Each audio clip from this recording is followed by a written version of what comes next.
политики Запад перешел всякую грань.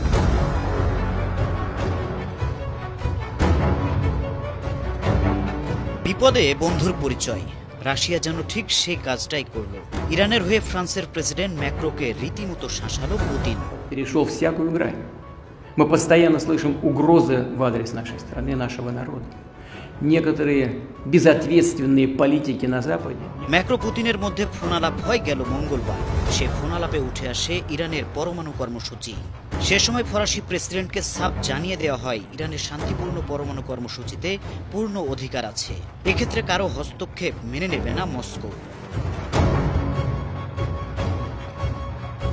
2 ঘন্টা চলে তাদের ফোনালাপ। ইরানের পাশাপাশি এদিন ইউক্রেন নিয়ে পুতিনের সঙ্গে কথা বলেন ম্যাক্রো। 2022 সালের সেপ্টেম্বরের পর দ্বিতীয়বারের মতো তাদের মধ্যে কথা হলো। এই ফোনালাপের পর মার্কিন প্রেসিডেন্ট ডোনাল্ড ট্রাম্প এবং ইউক্রেনের প্রেসিডেন্ট জেলেনস্কির সঙ্গেও কথা বলেছেন ফ্রান্সের প্রেসিডেন্ট।